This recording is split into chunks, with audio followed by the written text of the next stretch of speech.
অনেকের মনেই তোমাদের প্রশ্ন থাকতে পারে যে পেন্টিংয়ের থেকে পুট্টি বা সিমেন্টের কাজে প্রাইস কেন বেশি হয়। তো চলো আজকে তোমাদের ডাউটসগুলো ক্লিয়ার করে দেবো। এইখানে দেখতে পাচ্ছ গাছ এবং পাতা রয়েছে। এইটা কিন্তু পেন্টিং করতে গেলে কত সময় লাগতো? একটা দিন লাগতো, কিন্তু এক্ষেত্রে এটা কিন্তু 3 থেকে প্রায় 4 দিন সময় লেগে যাবে শুধু মেকিং করতে। কেন বলি চলো। এই যে টোটালটা এরিয়াটা দেখছো, এটা কিন্তু প্রথমে ড্রয়িং করে নিয়ে কিন্তু আমাদের পুরো চিনিয়াতুলি দিয়ে এটাকে খোদাই করে নিতে হয়েছে, এবং তারপর দেখতে পাচ্ছ এটা কিন্তু পুরো সিমেন্ট দিয়ে কাজ হচ্ছে, এবং ধরে ধরে ধরে ধরে এক একটা করে ডাল, এক একটা করে পাতা করা হবে। শুধু করলেই হবে না, এটা তুলি দিয়ে ব্লেন্ডিং করতে হবে, তারপর এটাকে আবার সিরিজ কাগজ দিয়ে ঘষতে হবে। তো এরকমই একটা তৈরি করা হয়ে গেছে আমাদের এইখানে।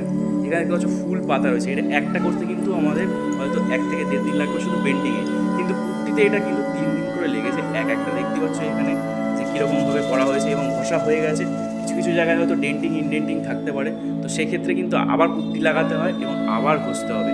তো তারপরে এখানে কিন্তু ডবল কোটেড প্রাইমার এবং ট্রিপল কোটেড রং চাপাতে হয়। তো এবার বুঝতে পারছো যে কেন পেন্টিংয়ের থেকে পুট্টি বা সিমেন্টের কাজের দাম বেশি হয়।